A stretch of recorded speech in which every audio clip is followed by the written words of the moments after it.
Warning,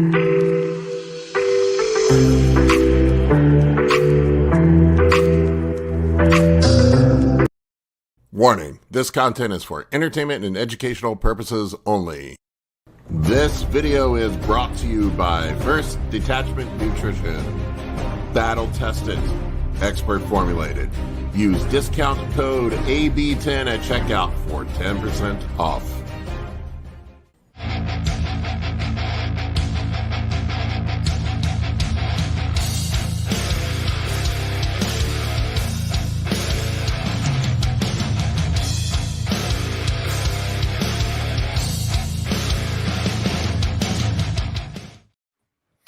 What's up, Gym Bros? Howdy. Back from vacation. A couple of house cleaning things before we get started. Folks, subscribe on Twitter. I am on there now. Now that everybody's getting censored and banned on YouTube, it might be a good backup plan. Also on Spotify as well. So don't drive and watch YouTube. I've had several people tell me they drive and watch us on YouTube. Not cool, guys. And also, Kurt and I have our Anabolics e-course up. Check out a free preview of that. I have a description or the link to it in the video description below. I probably have like an hour and a half worth of content free to view up there. So go check it out. If you like it, buy it. If you don't buy it. All right, folks, what's going on? We got Jorge here with us today. He's an IFBB pro. Kurt works with Kurt. I don't know where Kurt's at. He should be here soon. We sort of casually roll in, man. This is whoever shows up. This is people ask me what we do to plan for this, and it's literally we pull everything out of our ass. Nothing. It's like 10 minutes before it happens. Like the link gets sent, and you click it. And all right, let's do it. Like, what do you do to get ready for these? Nothing. Nothing. We just go with whatever. Just go with whatever happens. Yeah, so I'm back. Man, I have basically not lived the bodybuilding life for about 6 weeks now. It's been bad, man. I had the flu. I got my ass kicked with the flu, man. I was down for like 2 weeks with the flu. And then I went on vacation, and then I got married, and yada yada yada, a bunch of shit. Congrats. Thank you. I've been cruising just on test and some GH for the last almost 8 weeks, I guess. I'm ready to get back on blast, man. I'm feeling small and weak. It's funny, like when my weight doesn't go down when I come on cruise, I just get softer. A lot of times my strength stays the same too. I don't lose any strength either. I don't know if you guys have noticed that before. I will definitely get softer, but I get stronger and my libido goes up. It's almost as if my body's kind of healthier, so therefore it responds a bit better. 100%. Look, a lot of times I'll hey Kurt, what's up?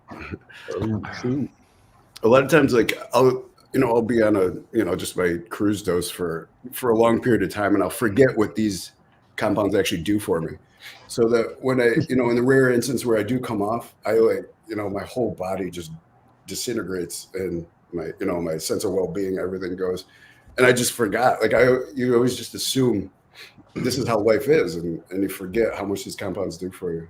I know. I always tell my clients that you don't know you're on until you come off. Yeah, that's exactly right. You use it 100%, especially on your libido, Yeah. Looks like Ryan's got a fan here. Pacific Rim Job. That's a great username. Says Ryan is so handsome. I don't know if I should give the troll any run or not. Josh says, "Get your forks and bowls ready. It's mealtime." Goddamn it. Jorge, people get very upset when we eat on camera. I don't know, man. I was muted today. I muted myself. I was eating my checks for all of you. I'm like, we got 6-8 bodybuilders all in one place at one time. There's a high probability that somebody's going to be eating some fucking food. I don't know if you guys saw Prima Bolin is in the chat today. Yo, shit. Now my question is, are you real Primo? That looks like Bolden on to me. What's up, Todd? What's up, Nick? Oh, Hey, What's up? hey, Todd and Nick. it's a party. What's up, guys? What's up, y'all? We got another pro on here today. Although Jorge, do you go by Jorge or George? Whatever is easier for you, man. I mean, I don't mind. Either Jorge or. doesn't have the IFBB pro next to his name like you do, Todd. It's lacking. And now I feel like an asshole. What's up, Jorge? Yeah, man. How are you? Nice to meet you, man. Jorge, I was looking at your pictures, meet man. you. You're big as fuck. Not really, man. Seriously. I do think, I don't know, man. I think it's dysmorphia or something, but I don't think I'm that big, to be honest. That's part of being a bodybuilder, right? Yeah. That's the body dysmorphia that comes with being a bodybuilder. Well, I'm just rolling with whatever Kurt says, man. He wants me to go classic, so we'll see. Yeah, I'm looking at your picture. Are you men's physique now? Yeah. Actually, just turned pro last year. It blows my mind how big the men's physique guys are. Like I did a pro-am show with the men's physique guys backstage, the pros, men's physique pros, and they were bigger than all the dudes that were bodybuilders in the amateur show. They're pretty huge. That's why they put a wake up. Yeah. Yeah. I'm still under the wake up though. I thought it's still too high. I think they could have honestly came down even more, to be honest. Yeah, you look great, man. Yeah, it looks Yeah. great. Yeah. Awesome physique. We'll have to let Todd shit all over men's physique guys today. That's what he usually does. Well, you're clearly very big. So Filling out those board Classic. shorts. Classic physique guy in shorts. Yeah. Yeah, that's what it looks like to me. Board shorts are holding on for dear life over those quads. Oh, we'll work on it. We'll work on getting some bigger legs now. When'd you get your pro card? Actually, in Pittsburgh. That's somewhere in August, the 30th or so. North Americans? Yeah. Actually, Yeah, that picture is at Vegas. We can see the legs here. Yeah, those are definitely not men's physique quads. That's another. Nope. Yeah. Why did you not go classic? And I do think I need more leg size. That's why eventually I'll go classic.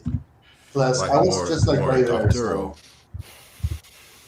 I mean, I competed as men's physique last year, and I got 4th. And then this year I got 3rd. And then I just jumped into Pittsburgh and I won my class in open, and I also won masters at 35, which I just turned 35 last year as well. How tall are you? Nice. I'm 6'1". Okay, yeah, you look definitely taller. It kind of sucks for us tall guys that. How much did you weigh? I weighed 217 Okay. at that time, but like right now I'm 250. Yeah, I'm I get up all the way to. You like don't. 260. You looked the stage photos we just looked at. It was 217. Yeah, 217. Wow. yeah, you a look lot- bigger than hold it well. that. Yeah, because I'm 6'1". I was 239 on stage this year. Oh, that's big. It's ama- I've seen your pictures. You're way bigger than me. It's wild how like your frame can make a difference in how you look, man. A lot. It was like people don't realize that. I think what was it, Arnold? He only competed at what 225, 230. Yeah. He was- Yes. I thought it Yeah. was 240. I thought 240. No, I think his last No, it's Olympia. around 230, I think it was. Yeah. Let me see. I think off season he was 240, 250. Let me see what he was at his last Olympia. I think it was like 225, 230. His best Olympia though was 73 in my opinion. 73. Yeah. Well, I think that 1980 Olympia, wasn't it? He just came back at the last minute to Oh, it shit was on Mike shocking. Mincer, right? Wasn't He'd that the just- story? and yeah, and he just like downsized heaps for a bunch of films he did, and I think that was the year that they said like, who was it, Franco or someone should have won the Olympia, or somebody should have won the Olympia, but they gave it to Arnold, and everyone was in an uproar about it. Yeah, he was 225 at the 1980 Olympia. What about 73? So 74, he was 250. Oh, Shit. Damn. Yeah, so you were at Todd. Yeah.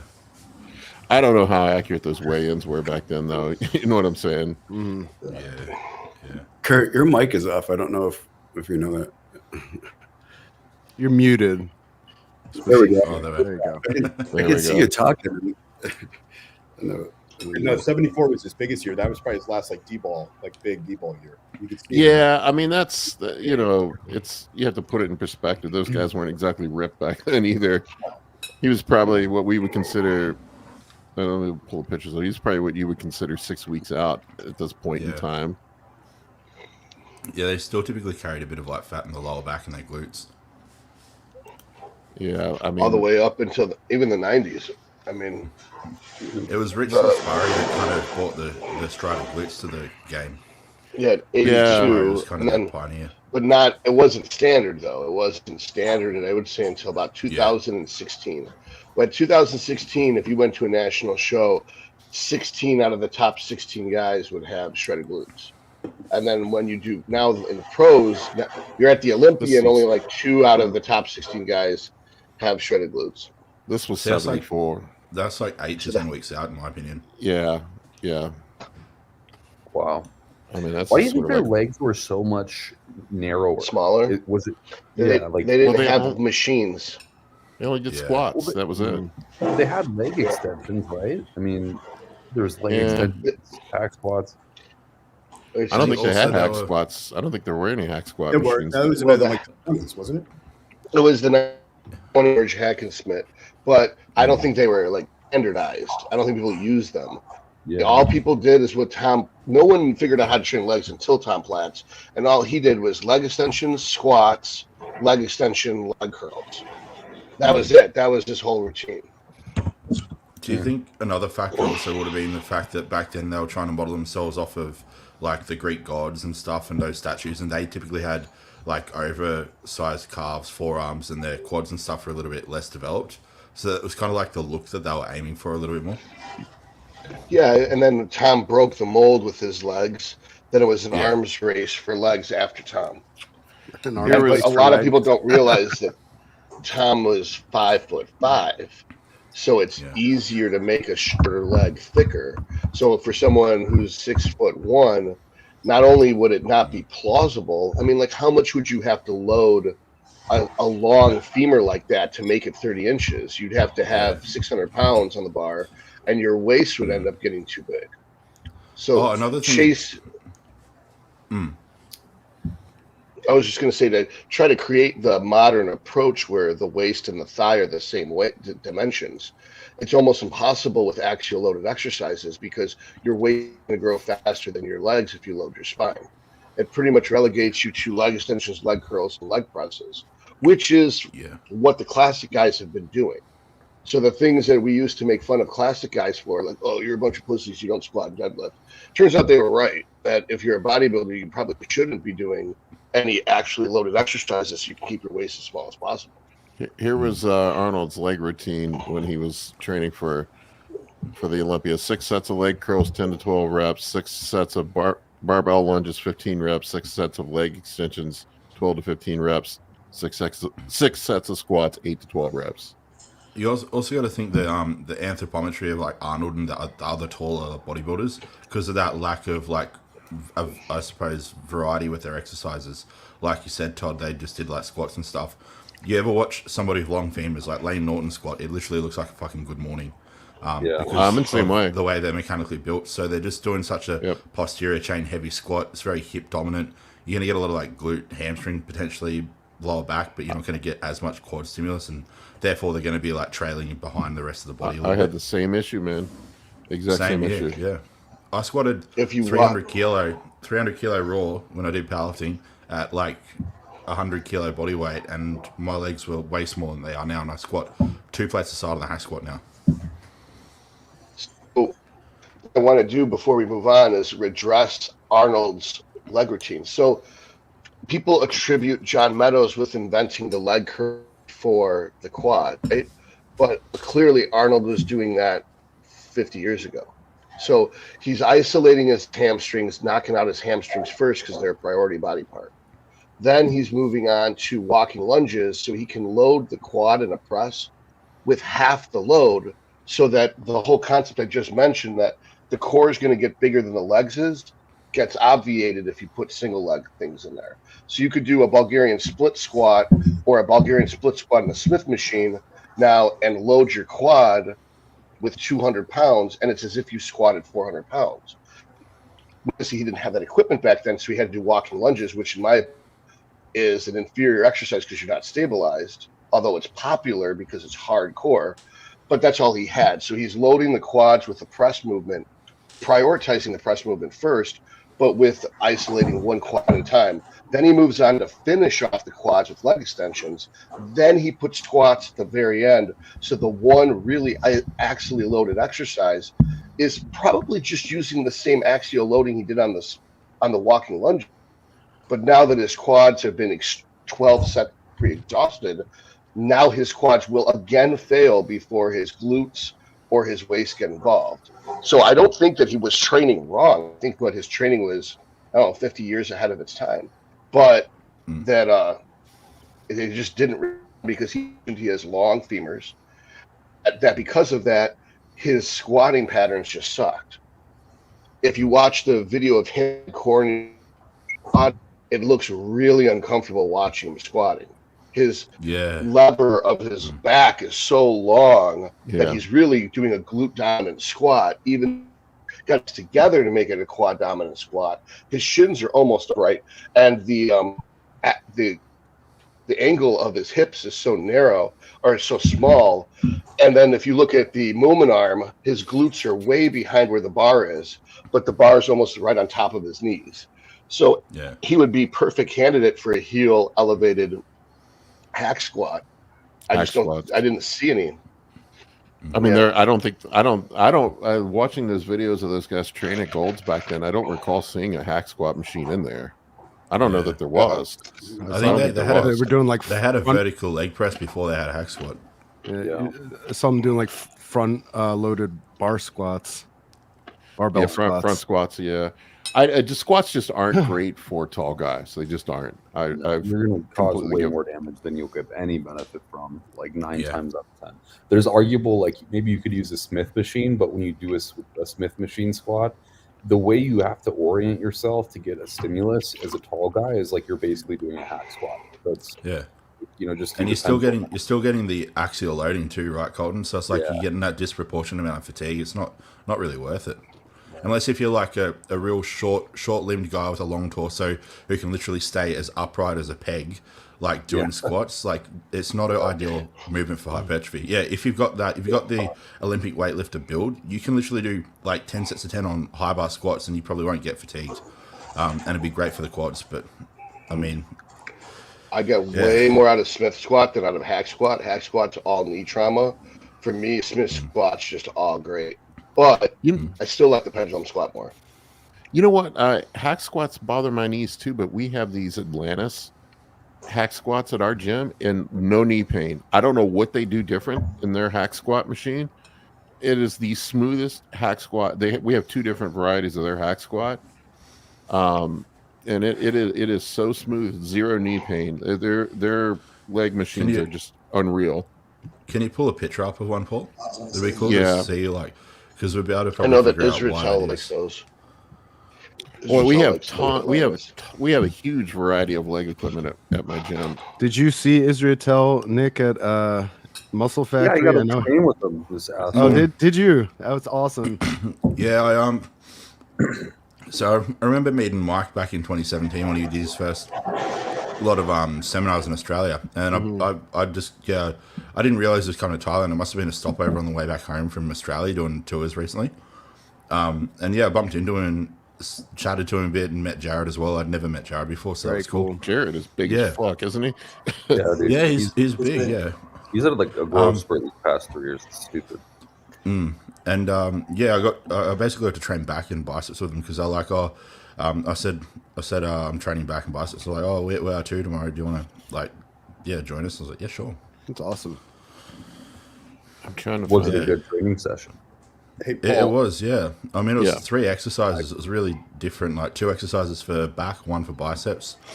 Just the typical kind of like efficient, like my rep match set style stuff they do with like the long pauses and the stretch. But it was really good. Like, and they don't talk a lot when they train, which was good. I hate it when I train with someone they just chat between sets. You would I not can't like stand Colin and I. That's all we do, dude. I hate that too. It sucks. It's the worst. But yeah, they'll just like straight into it, and yeah. Yeah. I'm all the time cracking up and joking and stuff when I'm training, man. I keep it light. Except doing contest prep, then I'm a jerk. Vince Yeah. Gironda's I gym, opposite of Gold's gym, had a hack squat machine back then. Because he was kind of a lunatic with food, but he was really cutting edge with exercise. Like he didn't allow guys over my height to squat, so he made them hack squat. But that was all go to Vince's gym. Who did this? Vince Gironda. So he made fun of Oh, okay. Arnold first came Oh, to the Vince US, Gironda, God. he met haven't Vince heard that name Gironda, before. and Vince tried to introduce himself, and Arnold was basically like, I'm the shit. And Vince is like, you just look like a fat boy from Europe to me. Oh man, those early pictures of Arnold when he first came over, man, you could definitely see when he was taking the Dbol. He looked like a bloated mess. I'm trying to find this Atlantis, the older Atlantis machine we have at my gym. I cannot fucking find it.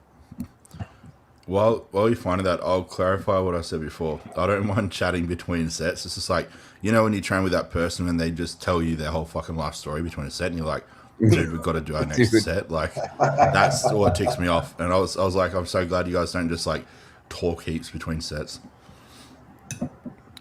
Yeah, Nothing worse than going cold. You would hate working out with me. I just left by myself. 'cause Here's one of the Atlantis hack squats. Okay, so it's got an adjustable foot pad. You can change the angle, which obviously you can correct for more or less dorsiflexion. So it's not as vertical, so it's going to put less torque. The one we have 2 versions. We have one that's more like we have one that's just the pad at the top, and then we have another one that doesn't have the bars at the top but this pad. So there's 2 different varieties we have. All right, so what I'm seeing here is the angle of it makes the tension more against your lower back, and then it is against your shoulder, so there's less axial loading. And the fact that it's not at a 45-degree angle, it looks like it's at a 30-degree angle. And you have the adjustable foot pad so that you can make it that you're going to always be contacting the heels. Yeah. And that's why you need a whole extra pin, because you're going to need 6 to 10 on this to be equivalent of like 3 to 5 plates on a Cybex hack squat. We have all the best equipment at our gym. We have Panatta, we have Atlantis, we have Prime, we have the old. I mean, all the old hamstring stuff feels like caveman equipment compared to that shit, man. I really want to come down. Yeah, you should come down sometime, Todd. Hang out for a while. Todd, I'll go with you. What were you saying, Jorge? What state is this? What's that? Virginia. Oh, we're in Washington, D.C. Like Northern Virginia. Yeah, right outside of Washington, D.C. Yeah, it's the shop gym. It's probably one of the best gyms on the East Coast. I mean, everybody that's a bodybuilder in the D.C. area comes here to, bodybuilder or powerlifter comes here to train. It's, I'll tell you though, I've really fallen in love with the Atlantis equipment. I think it's my favorite. I don't know, some of the Panatta stuff is really fucking nice too, though. Yeah, really like the Panatta chest press, seated chest press, and the overhead tricep press machine that they have. Like those. It took me a while to figure out that overhead tricep extension machine they have. The thing with the Panatta stuff, there's so many adjustments. Like they have their seated dip machine. Like I didn't realize that you could spin the seat in different angles for like 6 months when we had it there. Yeah. That machine's great too. Insane. The dip machines. It has like the adjustable. You actually did a video on it the other day. Yeah. Yeah. Is that in your push session that you uploaded? I haven't watched that yet. Yeah. I need to get around to that. Yeah, let me pull Maybe the I'll- dip machine. Because what I thought about is I need to find a place where I can move in the winter and just get maybe a lease, and then train in a warmer climate next to a nice gym in this. Because here it's too hard to train in winter. Like you can't do cardio very easily because you have to drive through. You're risking getting car accidents every time you go to the gym, and a lot of people are like, "Oh, you're just a pussy, just nut up." And it's like, it's just if it was your job, it would just train all year round the same rather than having to be in truncated training. So this is the That looks Panatta really dip. machine. Yeah, so check this out. Like, see here, there's a little lever under the seat. You can spin the seat around so you can be facing or turned away. You can adjust the pads to come down, and the handles you can turn them in. You can have them up or you can have them out, and you can also unlock the machine so you can do each arm independently, or you can lock it in so you can do them both together. So you make it like chest or tricep dominant by spinning the seat around. Yeah, spinning the seat around and spinning it around, changing. be more upright tricep dominant, and then leaning forward, facing forward, more chest. You can change the angle of the bar too. Like, see, like this right here has a pin on it. You can flip it in, up, or out. Yeah, the grips you can make That's them neat. wider, more narrow, Higher. or higher. Yeah, which I like. I get a really good stretch in the Let me find in their my over. chest. Their Yeah. overhead. Panatta equipment is just like the nicest stuff out. Before I left Dallas, that new Absolute Recomp opened up, and like Hani Rambod had a opening week with like Phil Heath there and everybody, and it's all like there's not a single piece of equipment outside of Panatta, and it's just like Wait a minute. all of it. Perfect. I thought that's not open in the public place. No, he's started it as that, but then they're like, fuck it, let's open it to the public.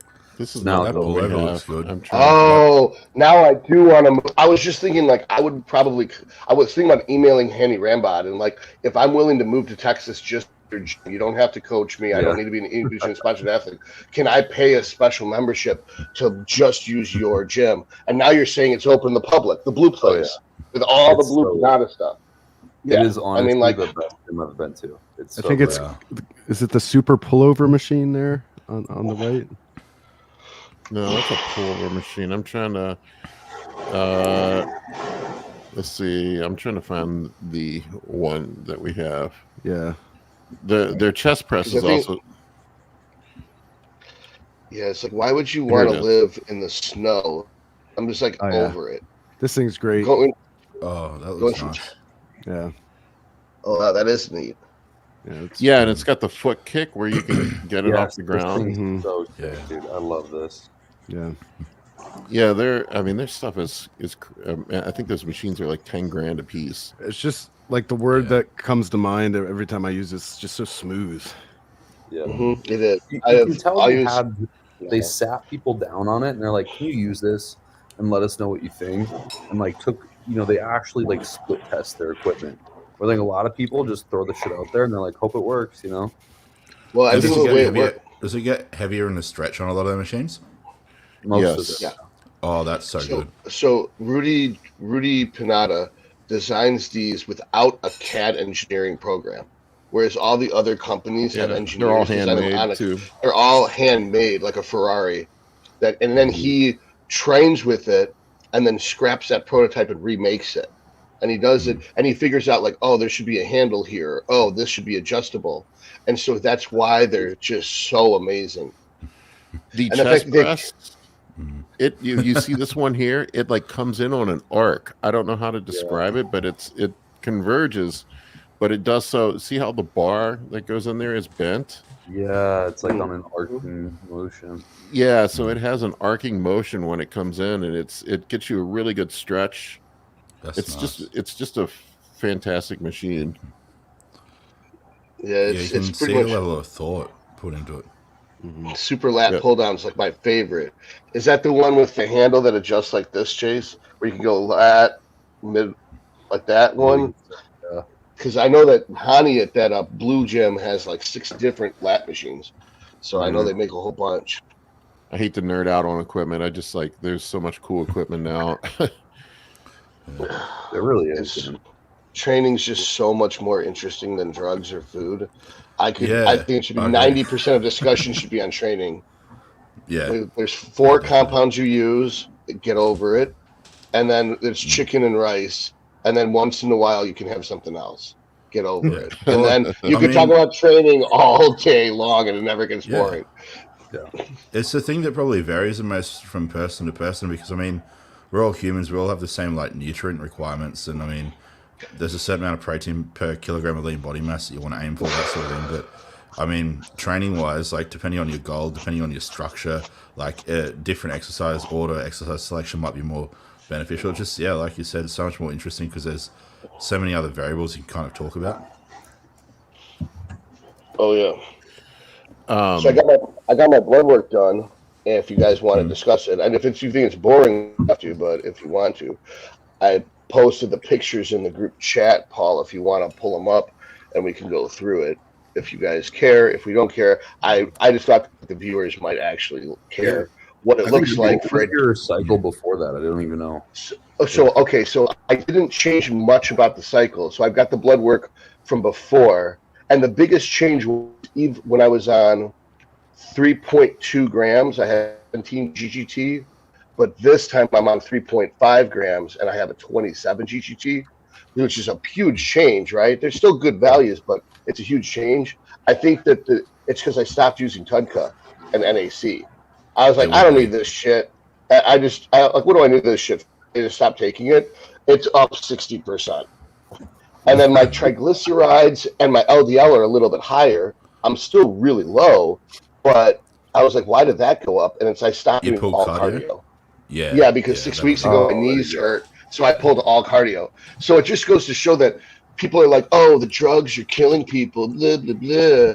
It's like, no, Paul, that I have absolutely pristine blood work on 3.2 grams, and I think I was using 18 units of GH.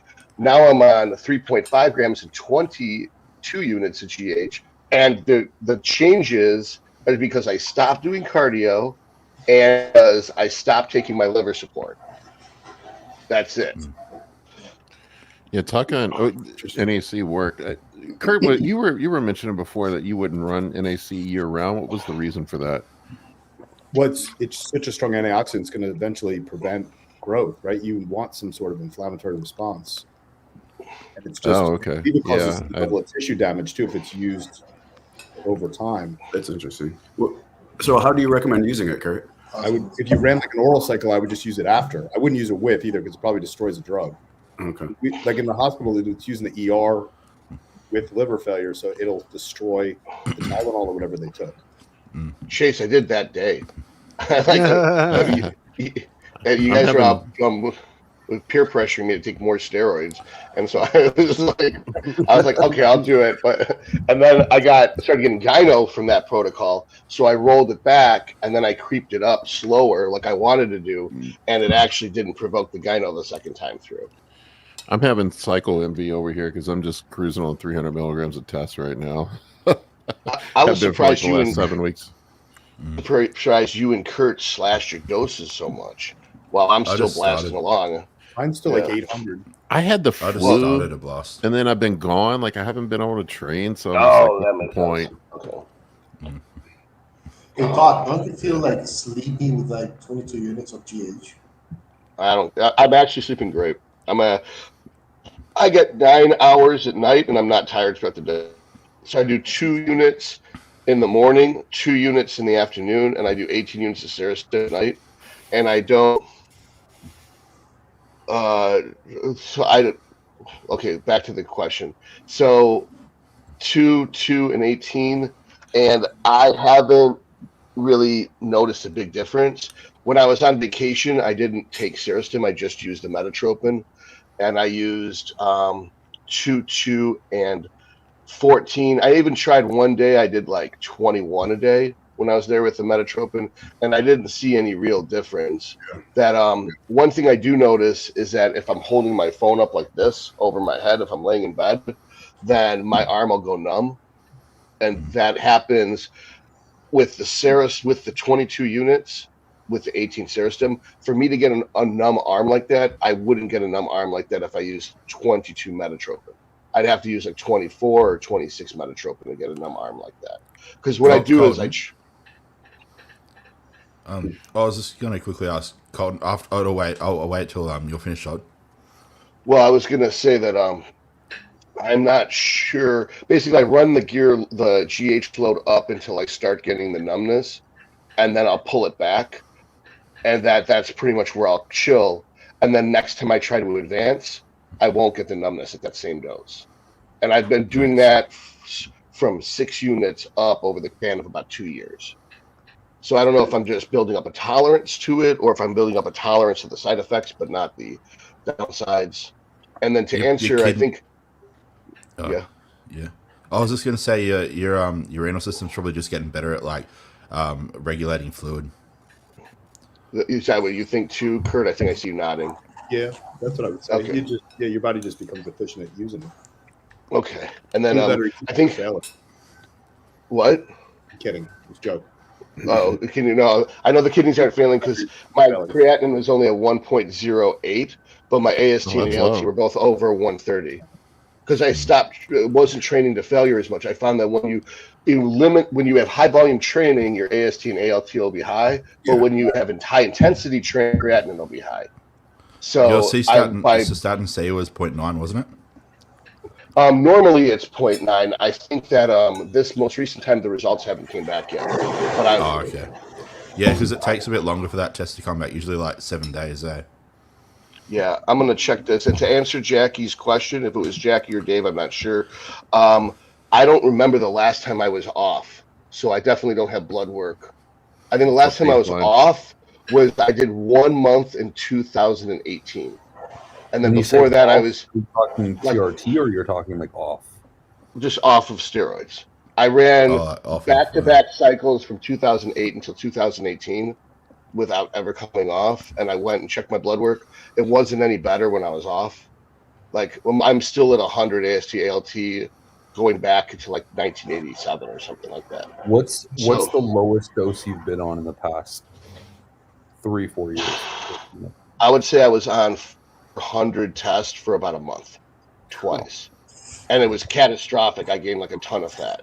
It was dumbest. I followed the J3U protocol of just doing a month of low gear to wash out yourself, and it's just like, wow, I went from 226 and 13% body fat to 220 and 18% body fat. I will never do this again. That is the dumbest fucking thing ever. Like, I was like, that was so dumb.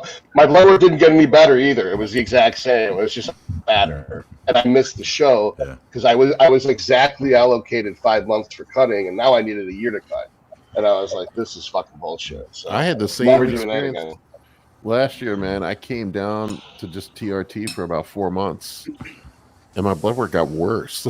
Probably because I was eating like shit, but it probably had more to do with the double whoppers than anything else. It has a lot to do with the lifestyle changes we make when we tone down the dose. It's like we take things less seriously, like you said. Kind of get a little bit more relaxed and let our guard down. Tone down the testosterone, tone up the Uber Eats. Outside of the elevated liver enzymes, my blood work always looks the best after contest prep. Same. And I think when you come off cycle, it's like your lipid metabolism and glucose metabolism just goes to shit. So suddenly you have greater lipids. You're not doing so hot as far as triglycerides, and you're kind of looking like an asshat. Because I mean, to be honest, like usually when you go on cruise, you're still eating a copious amount of food. Ideally, you want to sustain the mass you've garnered from being on. So when you come off, that burden of food plus less androgens definitely is going to lead to some form of. I mean, my cruise right now is, I mean, I don't know if it's really a cruise, it would be a cycle, but 250 test and 200 primo is what I've been doing. For us, that's a cruise. It's a cruise. if you're over 240 pounds, that's a cruise. Yeah. I notice I've been sleeping a lot more since I pulled down. Yeah, I don't need sleep when I'm on, dude. It's kind of stupid. I just keep going. I think it has a lot to do with the nervous system, how that's affected from the high doses. Like you get more CNS stimulation from the sympathetic androgens. drive. Yeah, exactly.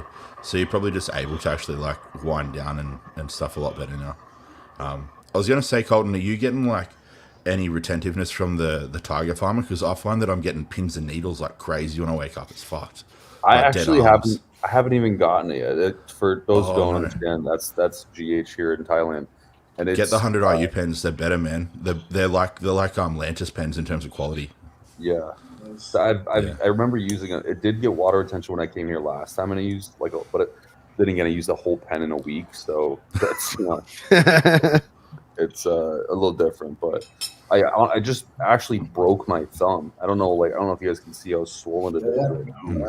I don't know what happened. I think it's from riding the motorcycle and hitting bumps and stuff. But Jesus. so yeah, I just kind of stopped even seeking after growth hormone and stuff for a while. Because I'm like, well, fuck this. I can't really even train highly. So I was going to say, have you started Muay Thai yet? That might be why. yeah, no, I'm not. That's going to take some time now to get this bitch figured out. Yeah. A lot of stuff gets broken in Muay Thai. Yeah. So I had Daniel was asking me about the Mark Bell stuff. I figured we should probably. I wasn't sure if we were going to talk about it. Realize this happened. I'm shocked to hear it did. Yeah, he got his whole channel yanked yesterday. They took it down and they said that the thing that he posted, they said that he just it's harmful and dangerous. This is the issue I have. It's like there's nothing clearly defined and delineated as to what is and isn't allowed, what will and won't get your channel demonetized, what will and won't get your channel taken down entirely. So we try our best, Daniel, to walk the line and to be mindful. You know, we at the end of the day, we want to be here to provide information and entertainment for you guys. But it's scary, and we do try to cast a wide net just in case something like that happens. We'll have a backup. But you know what's ironic? I saw. I don't know if it's true or not. I saw some speculation that he got in some beef with some scientist about the carnivore diet stuff, and that was what him saying that like the stuff on fats was just untrue. The research that and Baker, stuff. is it that Baker guy, that Dr. Baker? Well, Baker's his Sean friend, right? He has him on all the time, but like Mark Bell's been a big proponent of the carnivore diet, and there was I saw some guy said that he should go to jail for some scientists for continuing to perpetuate that because he's killing people. So if that's what truly got him in trouble, that's ridiculous. But they don't tell you. At least that's been my experience. They just when they demonetize stuff. Like who made that decision and what's their bias.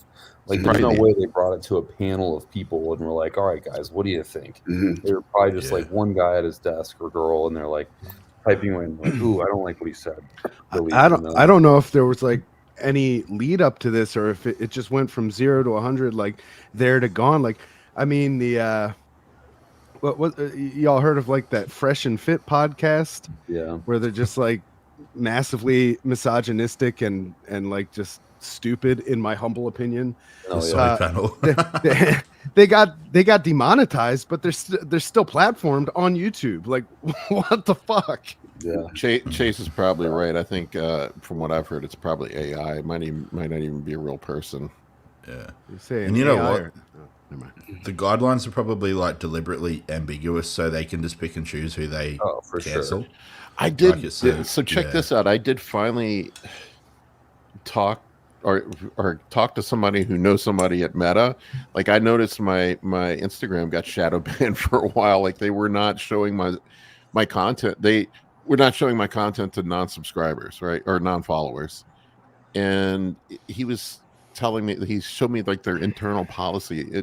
I think it was 7 complaints. If you get 7 complaints, they shadow ban you. I think it was for like 30 days the first time. They don't tell you.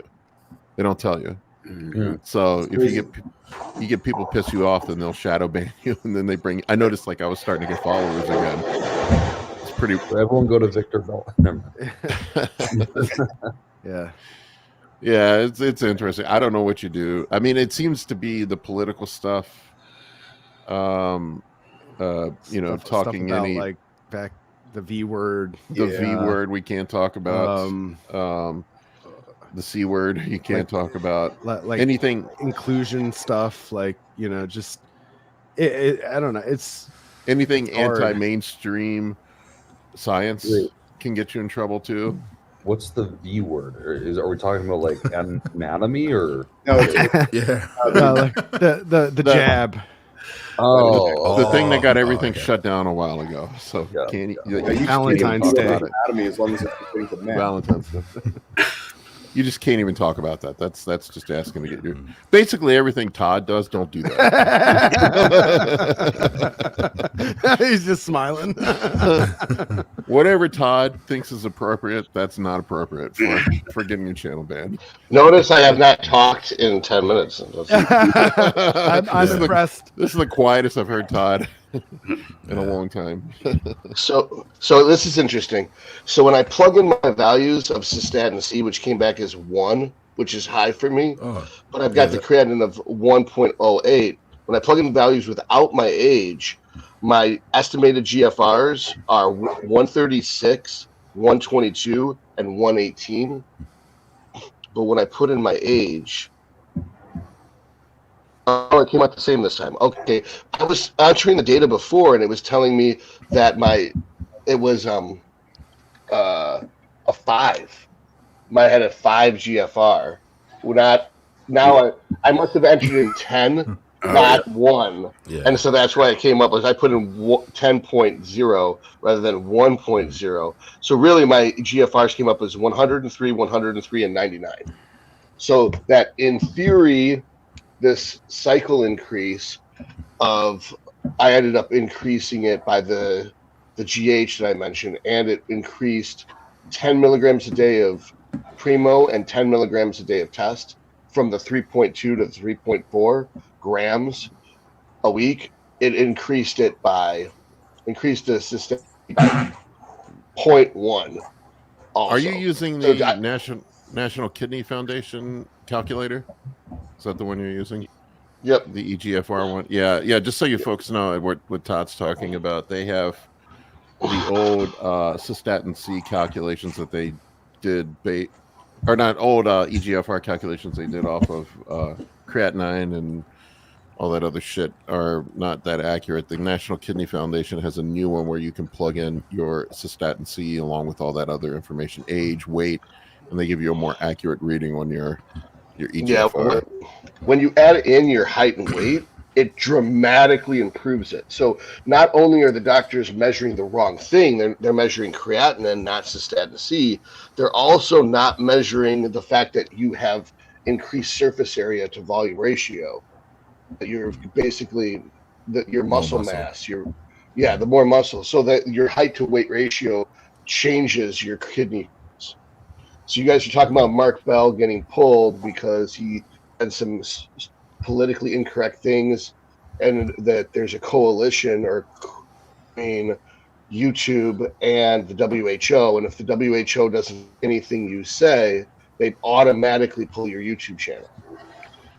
Yeah, maybe. I don't know. They label it as medical misinformation. So I just don't want to get pulled. Well, so I'm prepared in the inevitability that it happens. So stuff is up on X and stuff is up elsewhere. I've got the same thing. I've got everything. Everything is replicated on Rumble and everything is replicated on Spotify, but there's zero traction at all on those platforms. No one watches them. Everyone wants to watch it on YouTube, but because no one's watching on the safer platforms, we have to self-censor. If everybody was to migrate over to and away from YouTube, then the content would go through the roof in quality because I wouldn't have to watch what I say. Mm-hmm. Well, I think what needs to happen, and this is a moderately political thing, so hopefully it doesn't get me in trouble.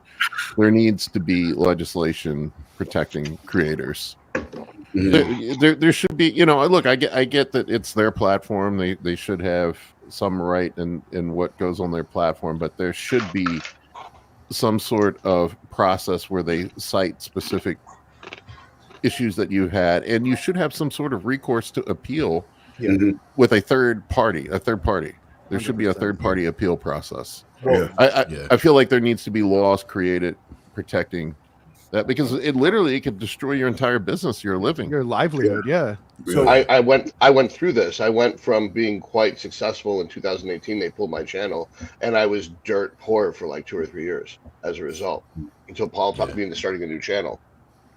Well, So I think about like Mark. I mean, Mark, what does Mark sell? Knee wraps and the slingshot and stuff like that. Having his channel pulled could destroy his business. Yeah.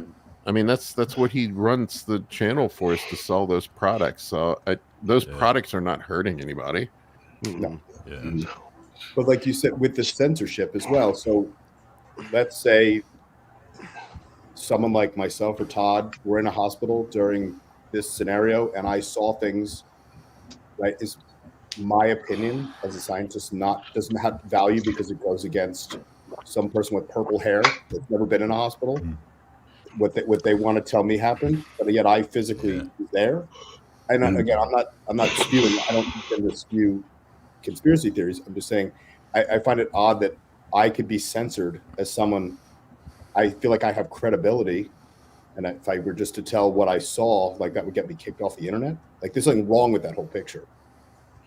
Yeah, Joshua, there's a law, and I think they were trying to repeal it, where you're not allowed.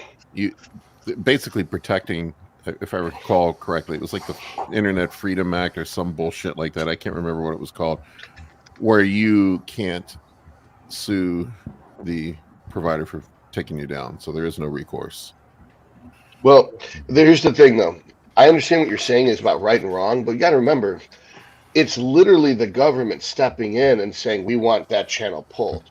So the government's not going to create laws to protect people from the government.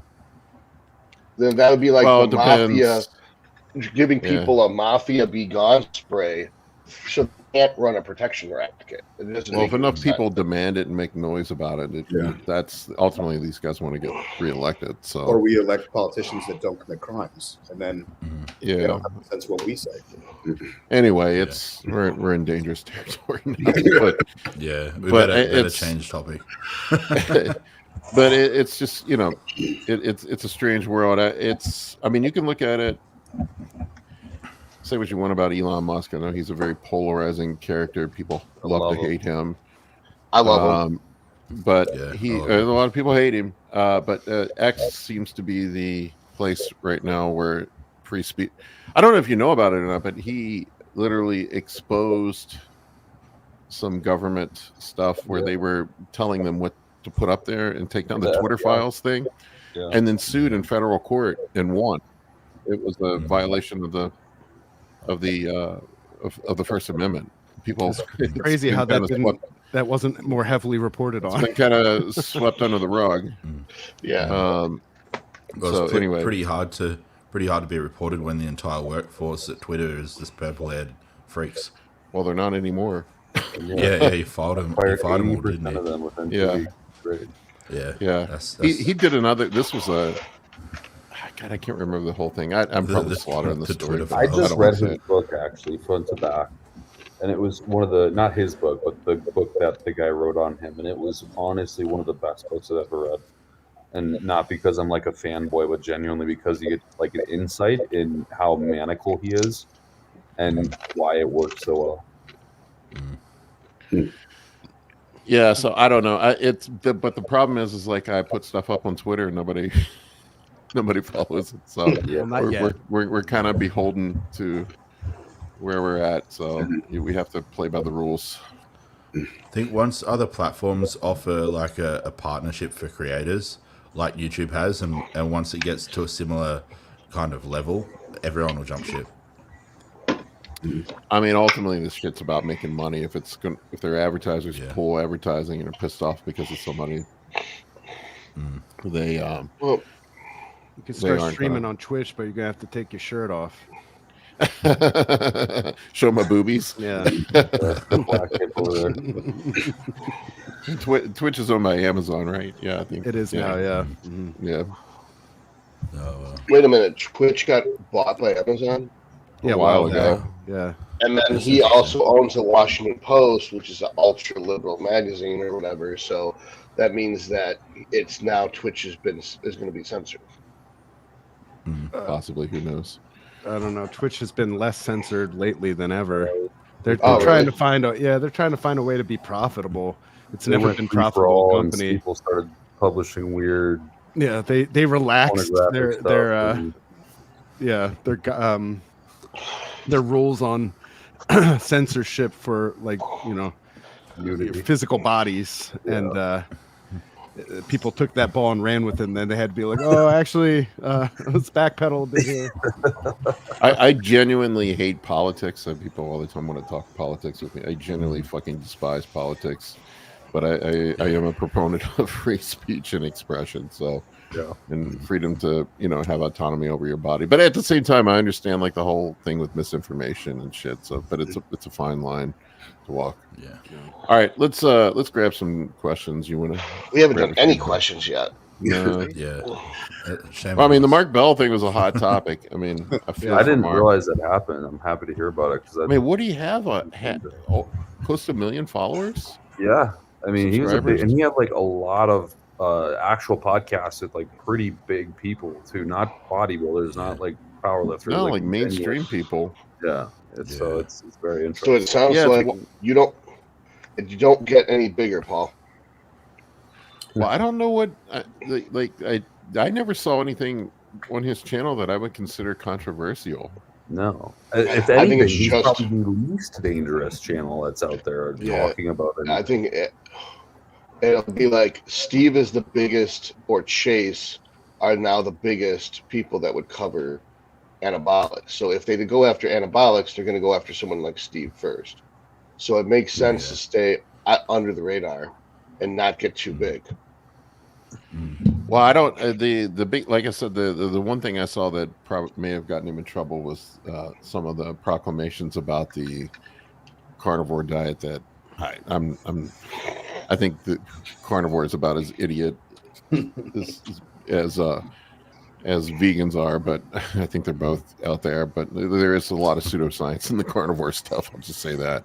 But I that may have been ultimately what got him in trouble. I don't Could know. be a lot of carnivore and vegan people in the comment section now. there was a heated debate that he had with this carnivore or keto guy, or not keto guy, but like mainstream scientists about the carnivore stuff, and the guy said that you should go to jail for what you're saying. Which You're is killing people. ridiculous. Which is ridiculous. Wait. So Mark was basically suggesting that fruits and vegetables might be a good idea, and so this other guy saying you should go to jail.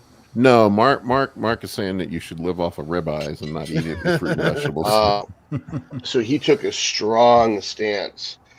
And that, so if it goes against the WHO's guidelines for nutrition, like Lucky Charms is more healthy than a steak, then technically it's medical misinformation and you should have your channel pulled.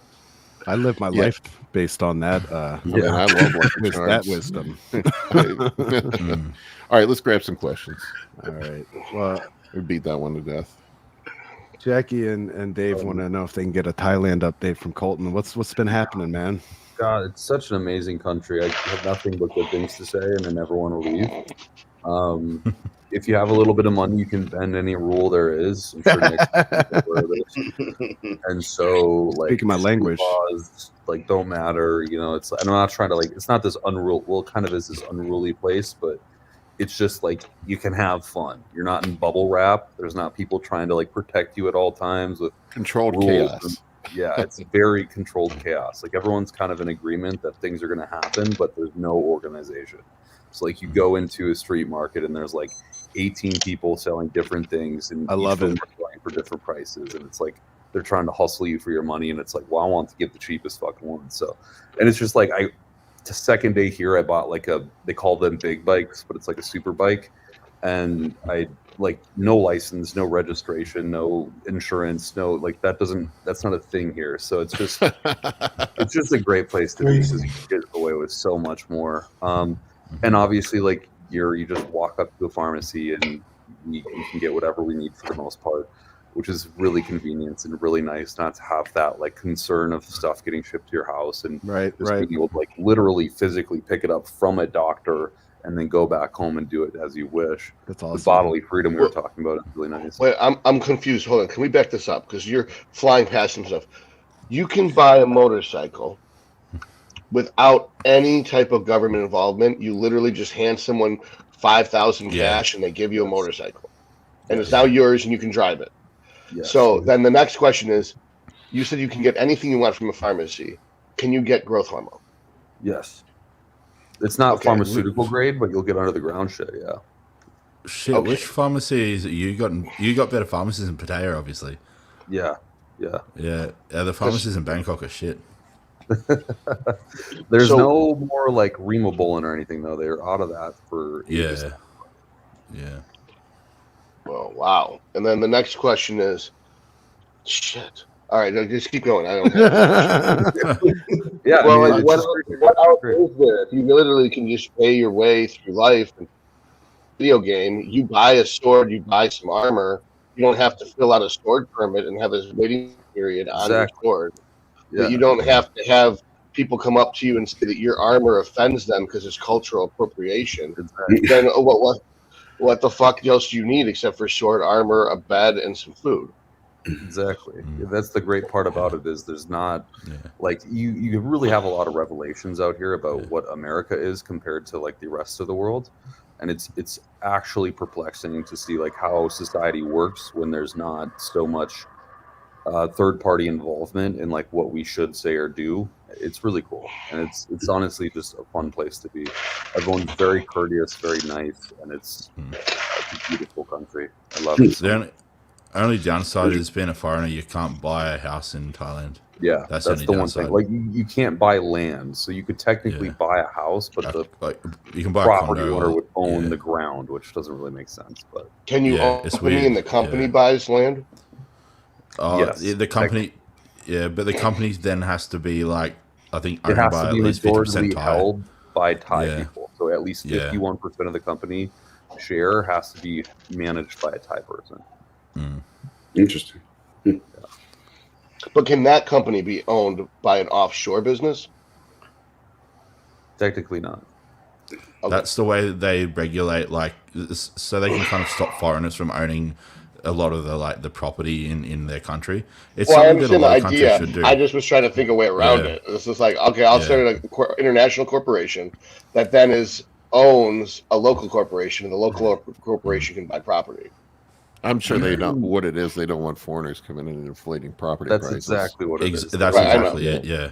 Because that's what happened in Australia. Like, the average like 2-bedroom townhome in Australia is about just shy of $1 million now. And that's like a pretty average one, apparently. But you know the reason why? I'm not racist. Chinese have fucking bought the majority of the property in Australia. Yeah. Chinese people own the majority of like residential and commercial property. And Australia should have put their foot down and stopped it earlier on, but they just didn't really think to, I don't think. So we're having the same problem here in the U.S. It's all these hedge funds now are buying up properties and doing them as rental properties. Yeah. And it's driving up property prices.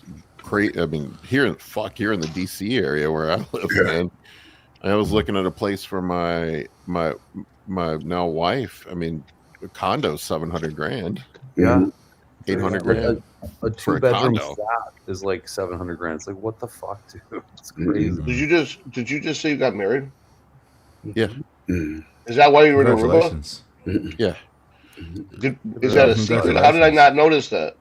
I just kind of kept it on the lowdown. Oh. Is she okay with that, or does she like to have things like, a lot of girls would want you to like publicize it? You know what I'm saying?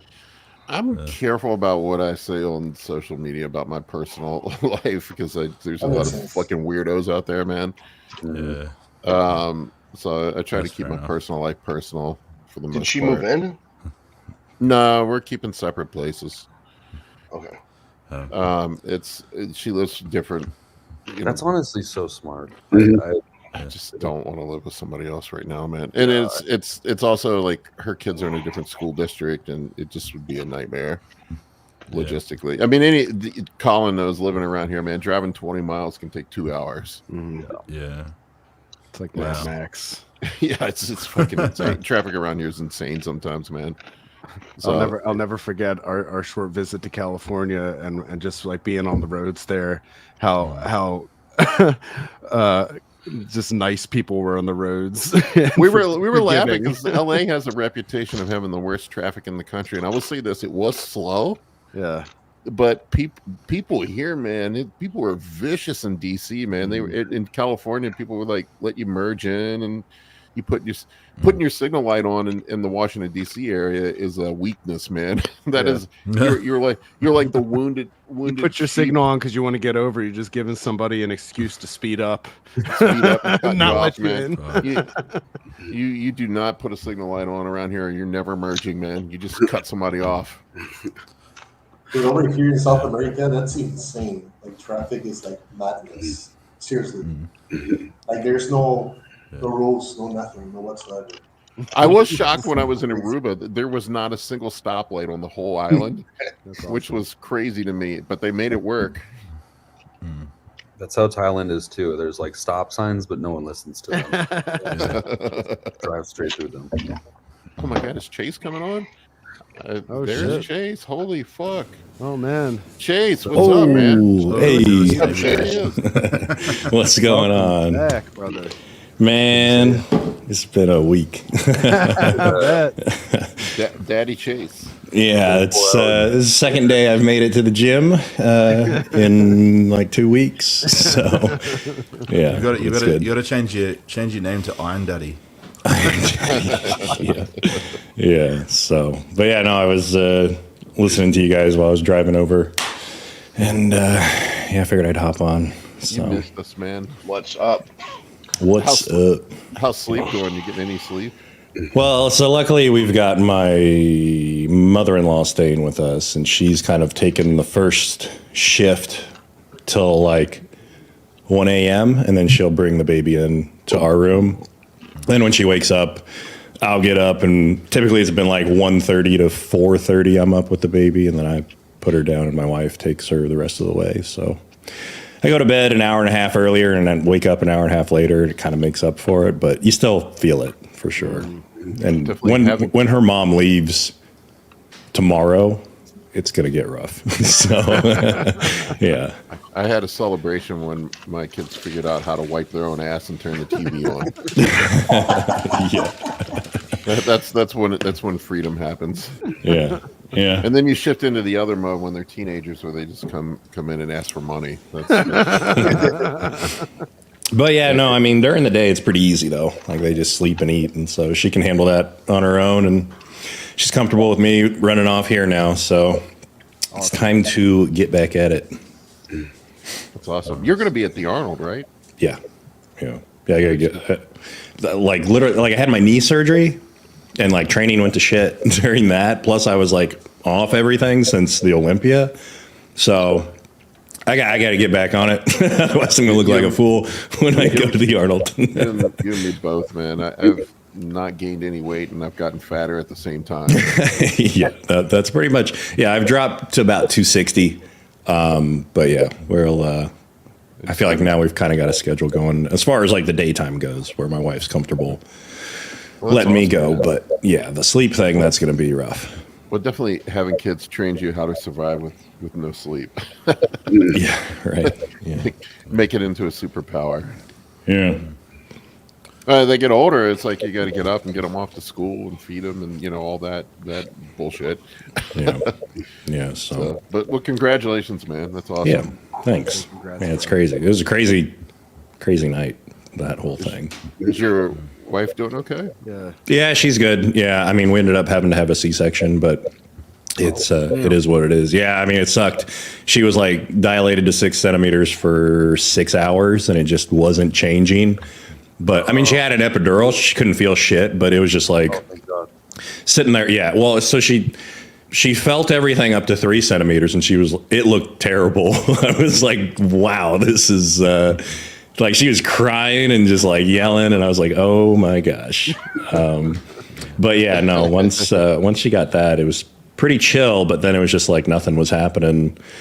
And they were like, we kind of got to do this now. So So that was a scene, you know, when you go in and watch, you go in there and you see like this big drape up and you see your wife's head basically and nothing else. And she's just like hanging out the top. So you weren't able to see like the guts being moved around. I could have, but I didn't want to. It was, oh dude, I made that mistake. Yeah, I didn't. I made that mistake. What did the doctor tell you, Paul? And I like turned blue and I had to sit down in the anesthesiologist looks at me and goes, dude, you pass out. We're not working on you until we're done with her. Over there.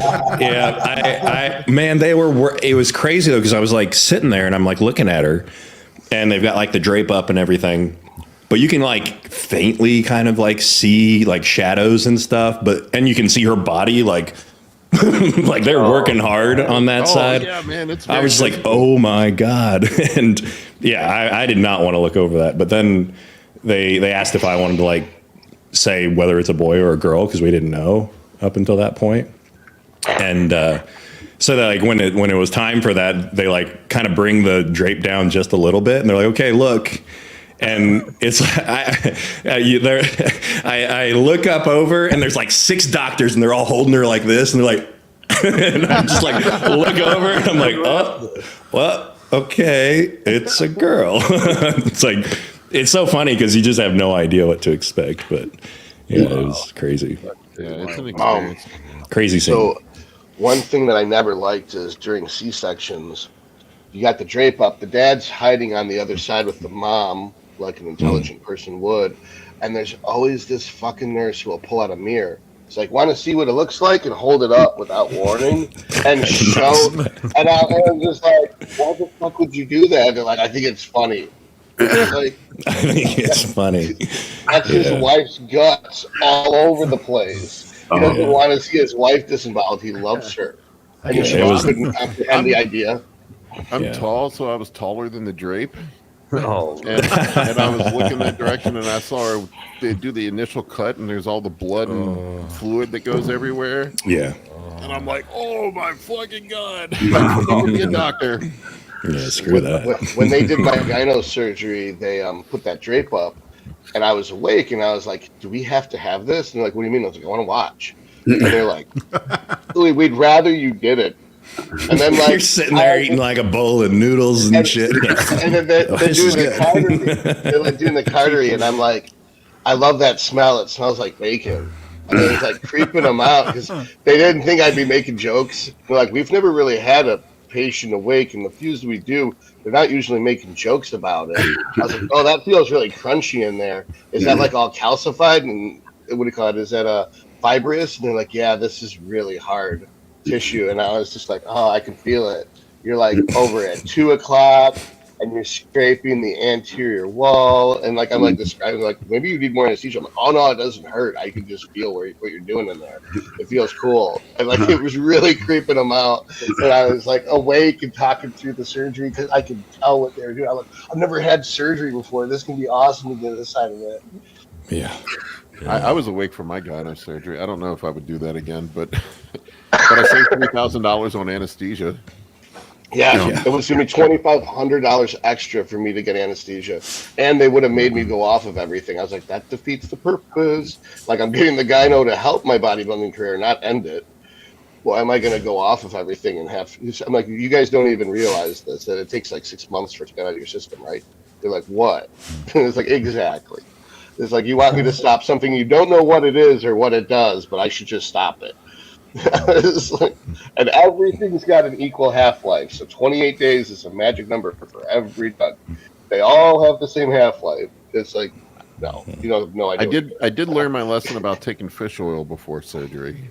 Oh yeah, Yeah, I almost fucking died. I almost died, man. I had a massive bleed after I had a mini tummy tuck done. And I had I woke up the next morning with a football-sized hematoma, and I had to go back in for emergency surgery. Oh my God! Todd was training me when all that happened. I guess I should have told you not to repair done mid-cycle. It's Todd's fault. I don't know. My surgeon tried to blame it on the fish oil. I don't know if it was that or he cut something and missed it. I didn't stop taking my fish oil. I didn't get a hematoma. So this is the same surgeon that did the wrong side, isn't it? Or he forgot to do one of the two surgeries? Oh yeah, he did. I asked him to do both sides for the gyno, and he said that the other side looked fine. He didn't do it. Right. So he forgot to do it. Like he says, "Oh no, it's great. You didn't need it." No, you forgot, and you cut him, and you were gonna like, "Oh no, you didn't need it. It was the fish oil." I'm not a shitty surgeon. I just drink a fifth a day.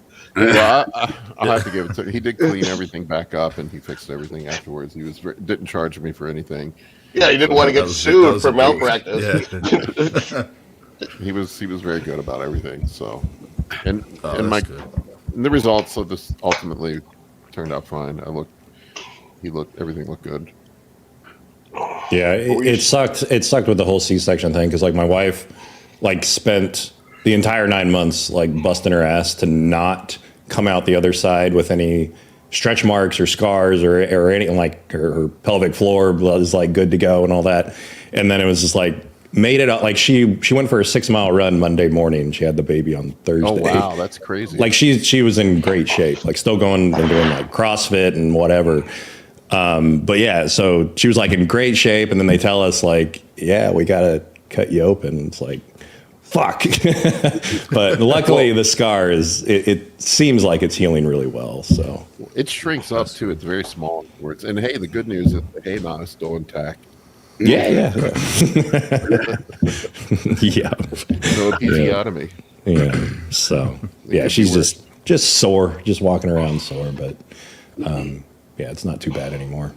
So there was this one time I was sewing up an episiotomy after the fact, and then I'm almost done, and then the husband's leaning in really close to the woman, so I know it wasn't her idea, and she's like, "Hey, do you think you could make it tighter?" And I was like, "I could have 10 minutes ago, before I finished." I was like, "Why didn't you say something sooner?" And they're like, "What about now?" I'm like, "I guess have another kid, and then tell them as soon as it comes out." It was yeah.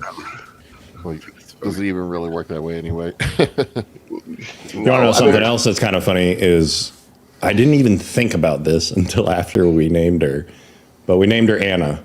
And then people in the comments started saying Var. And I was like, holy shit, I did not even think about that. Not at all.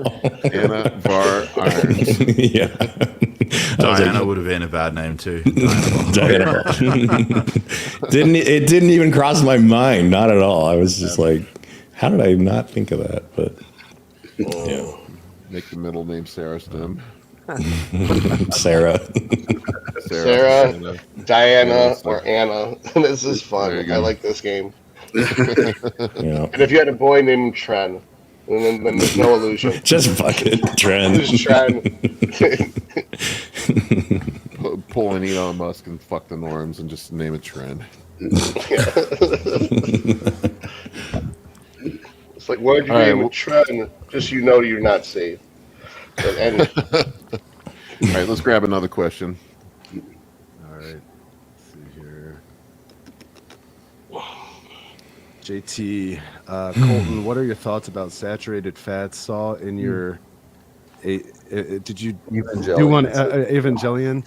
Yeah, I thought that's what he was, a method that you advocate for fat from meat and eggs, but it's kind of opposite to Paul. Have you guys talked about it?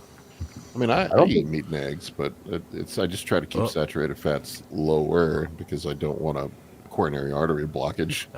And I don't think all meats have a real high ratio of saturated fat, correct? Some have pretty high mono. It's more so just bacon and shit. Right. Saturated fats aren't equal, right? They're almost different in composition in some sense from different foods, right? And it also depends on what you eat them with.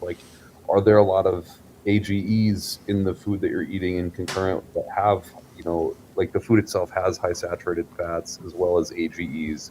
So fried foods or really seared foods, stuff like that. The reality is we have really good data on people who eat eggs. And I'm not a carnivore guy. This is just the facts.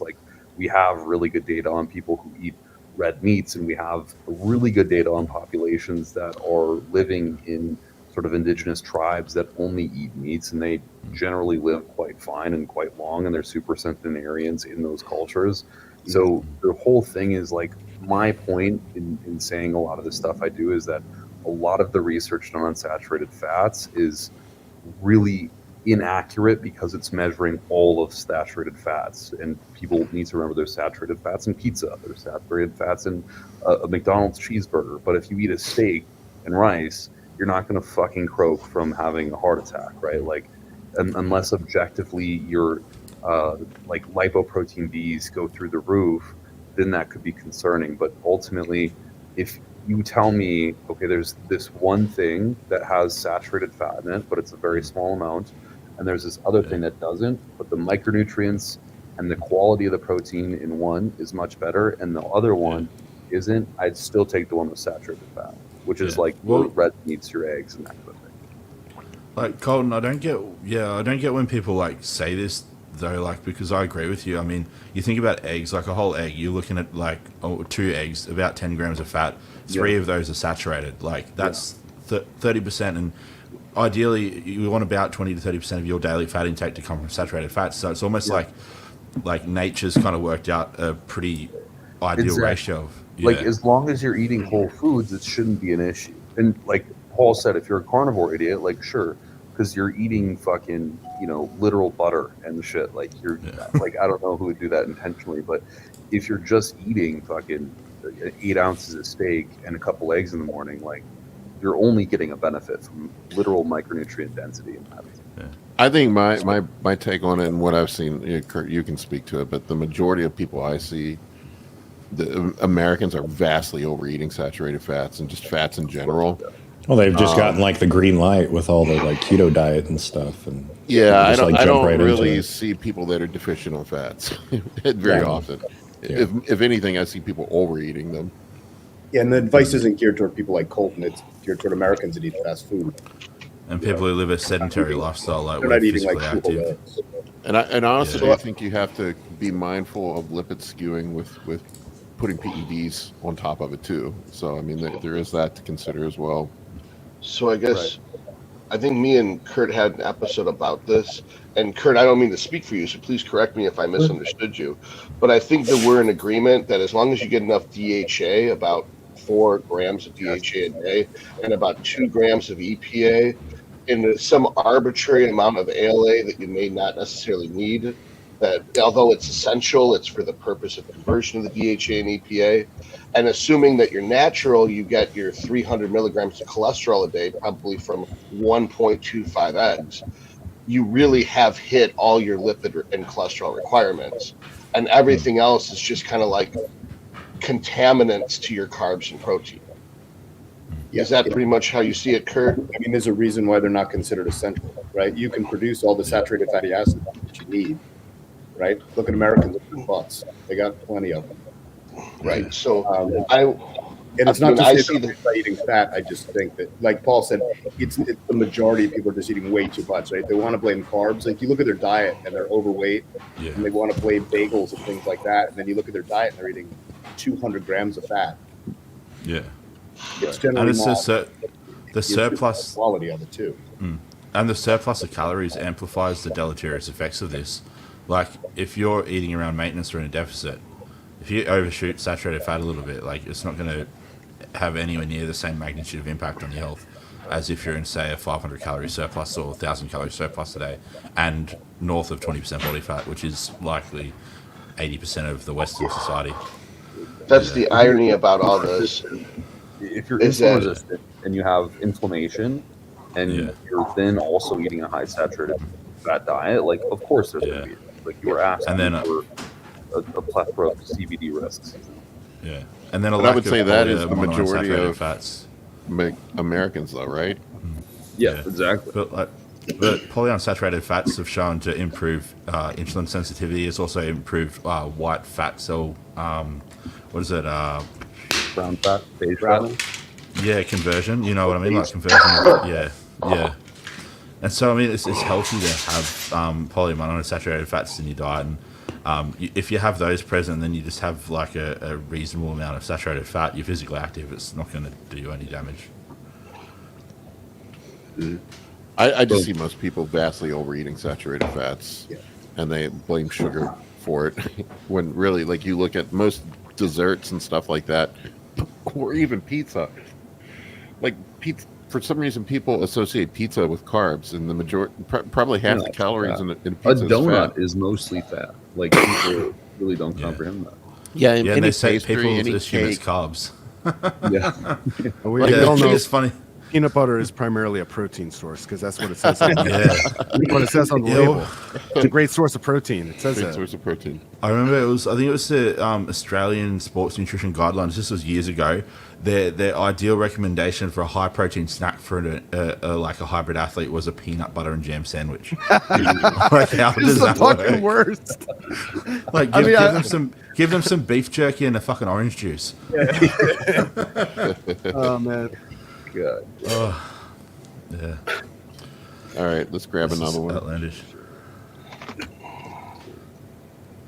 This one's an interesting question. Video links. Do you think gear made with MCT oil is safe to use 2 to 3 years after purchasing? Some sealed, as well as other bottles used only once in a warm climate in Australia. If it's been sterile, yes. Yeah, it should be good. I don't think the fats would oxidize at that. I don't think even MCTs, they have such a high... Yeah, you'd be fine. You should be fine. Whether it is or isn't, I'd probably use it. With a voice of reason. I had somebody asking me about that, and I had some shit sitting around that was like 4 years expired. I still, If it's clear, it's like, it's good. It'll be fine. You know, meanwhile, I'm telling everybody about my story where I had to have an abscess cut open last year, and every day. I wonder how that happened. I have people who every once in a while message me and tell me that they used one of my vials that I used to make from like, I don't know, 5, 6, 8 years ago. Damn. It's still good. They say Dude, it's still good. that's Still working hilarious. I had a guy message me and he's like, "Oh, I still have a bunch of Ryan stuff sitting around." Crazy. That's crazy. Yeah. That's hilarious. There'll be collectibles now. Yeah, dude. We sell them for like $30 more than the normal test. Yeah. Like rare Pokemon cards. It was potent. I made it potent. Trading I would trading cards. I'm not using enough gear for bottles lasting 3 years. Yeah, I'll trade you my ancient trend for your ancient Primo. You're gonna see us on in 30 years on Antiques Roadshow. I've got this collection of vials. Ooh, Oh yeah. fine vintage. Super physiological dad. If I don't have anyone local to help me with my posing, do you have any online posing coach recommendation for men physique and classic? I mean, I have a couple. Who's the guy? Kenny Wallach is who I send all my guys to. Yeah, I mean, I've heard for- he's awesome. Classic. As well. Pete Hardwig. I did some work with Pete Oh, Hardwig. yeah, he's good. He's too. great. Classic. He's in Oz. But even though he's in Oz, I did online and face to face. He's great teaching it online. I like Dan Caffeine. He's the J3U Oh yeah, official Dan's posing pretty guy. solid too. And Yeah. I've known Dan for about 6 years. He served our country in multiple operations, special forces guy. One of the smartest, kindest people I've ever met. And he was Is he the definitely big jacked husky looking guy? His Yeah. name's Heal with Deal Yeah. on Instagram. Yeah, Heal the Steel. Because he Okay. also Yeah. is a doctor of physical therapy. Mhm. So he's Yeah, he's Dr. some Dan big Caffeine. house. Yeah. He's been posting some good posing tips up on Instagram. I will tell you, if you can get a local posing coach, it is probably the best way to go, or a combination of both. I work locally with IFBB Pro, Brandon Barrows, who helps me. Man, Brandon just puts me through the paces. When I got up on stage this year, I was just cruising through stuff. I see other guys gassing out. But Brandon, we would do an hour-long posing session, and then getting on stage is easy after that. The big thing I see, the mistake I see dudes make going into shows is they do not put enough work into posing. Yeah. And they get up there and they look like shit, and they can't hold poses. You see them cramping up. You see them, not showing things properly. I literally had diarrhea all day long of my show, and I didn't cramp up on stage. So, Yeah, I would say if you can find a local IFBB pro, like, you know, whether they're well known or not well, like, who cares about that? Like, at least you can have somebody in person to see what you're doing. Like, because that's what I did. I had a local guy who just sat there and was watching me through stuff, and there was just so many things that he could pick apart and fix and on the spot. Like, I did a few sessions with him prior to my show, and that was really, really beneficial. So, like, and then I would also say, like, even like if they don't go to your gym and they just live local to you, like, if you could just reach out to them on Instagram, because, like, I mean, more of the lesser well-known guys, they probably would welcome, like, the payday, you know, like, they wouldn't, because, like, a lot of them, they're not, you know, rolling in the money because a lot of them aren't on Instagram or like YouTube making a ton. So reach out to them and just see. With that said, I will say that Kenny has been great with the clients that I've had him work with. And he's like at every fucking show too. Like, I go to a show, Kenny's there. I don't know how he does it. He's there backstage helping people. What a legend. Yeah, Kenny's the man. But also, yeah, you can also have the best physique, but I mean, you don't know how to show it. Yep. It's gonna cost you. Yeah. That's why I say, like, don't just go to, you know, the guy that looks good in your gym and be like, hey, show me how to pose. Well, I heard Steve Weinberger, head IFBB judge backstage, telling people, I can only judge what I see. I heard him. That's like his speech that he gives everybody. I can only judge what I see. So know how to pose. Shades of having trouble finding the heel with steel guy. Is he looking it upright? If you go to J3 University, you should be tagged in a recent post, shouldn't you? It's Daniel Coffeen. You can just Google him. He'll show up. All right, great, thanks. I think it's Coffeen, right? It's Todd? DANIELCOFFEEN, the number 3. Okay. Yeah, Daniel Coffeen 3, yeah. And I think John actually has a posing module up on J3 University now, right? It's Dan who teaches it. Yeah. Wasn't Chris Tuttle putting together something too, or is it a pay? Do you have to pay for it? I don't even know where it is. Like, I saw him like making the videos, but I don't know what came of it. But they were behind a paywall. Is it okay? Yeah, I wasn't sure where that was. Yeah, I thought about my next prep doing some film sessions with Brandon. Just to go through some, not that I'm that great at posing, I'm very mediocre at posing, but just so Brandon can show some tips on how to put. Brandon helped me a lot this year, if nothing else, with endurance, man. There's so much nuance in posing. I mean, Jorge can tell you that. And how you should pose isn't necessarily how another person should pose. You got to find what works for their structure. Like, 100%. I mean, yeah, that's where that's so important. Like Chase said, to find not just the guy that looks good or can pose good, but the guy that can actually deliver that in a digestible format, so you can actually transition into, or not fucking, so you can actually like make sense of that. That's what I'm trying to say. Especially on a national stage, when you're up there, whenever the competition is so close, everybody looks great. Generally, the guy that can show his physique off the best, the guy that can pose and is in the best condition usually wins. Yeah, and just make sure that, like, the biggest tip I have with posing, between poses, go into a front relaxed, hold that position. So many guys just like relax completely and just stop doing shit, look around, and they don't realize that, like, the moment you step on that stage, the moment the first foot hits that stage, the judges are watching you. So you've just got to like think, I'm gonna watch like every step of the way until I walk off this stage. So dude, don't treat any period as like a When I did my sessions with Brandon here locally, he would like have me hold front relaxed even while we were just chilling out, and I was trembling and shaking and sweating and dying. Like, by the end of that hour, when I got up on stage, it was easy. Yeah, it's what gets people the most. It's holding the front relaxed between it. Yeah, I'm sorry, man. You should be able to hold a pose for like at least 5 to 8 seconds, man. Every single pose, and then so when you show up to the show, it should be just easy to hit. You know what I'm saying? and Yep. then 100%. not gas out or anything like that. Because other than that, you're just missing out. They say sweat more in practice, bleed less in battle. Yeah. I heard Milos Good talk sign. about it one time, like posing at 80% when you're on stage, like not contracting everything 100%. Yeah, So I mean, you like don't your gas back, out. you don't want to flex your back because Yeah, if your back. you're in a Yeah, rear yeah. double, it's That was the big thing that one of the big things the guy that I was seeing did, because like the first time I, posed for him, I was, number one, I was fat. So I'm flexing as hard as I can, trying to get stuff to show. And he's like, all right, you gotta calm down and just relax. You're not going to be able to tell the difference, especially once you're lean. You're not going to be able to tell the difference between an 80% flex and 110% flex. You're just wearing yourself out at that point. Yeah. So Yeah. just gonna chill look like and a hit the puppet. poses and get comfortable in the positions.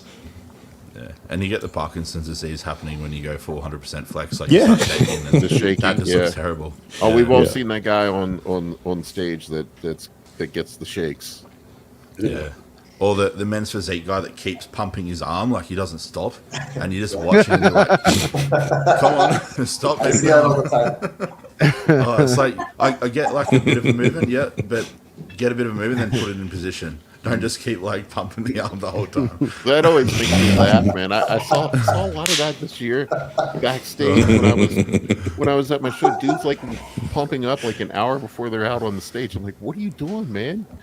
You're just blowing out any glycogen that you had anyway, man. You're gonna lose that pump before you get on stage.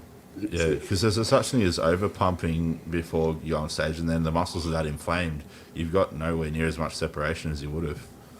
Like Like dudes Yeah, doing like it's whole about fucking finding that fine workouts balance. backstage. It always cracks me up.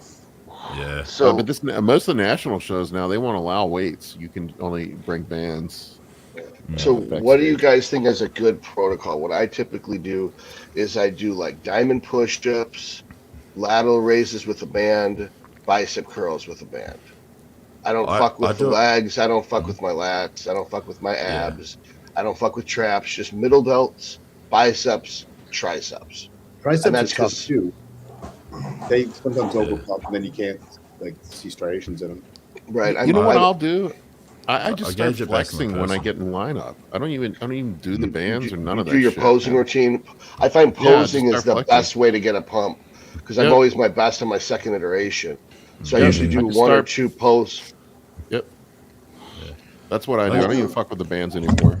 I do some rows, then just to get the lats pumped up. Yeah.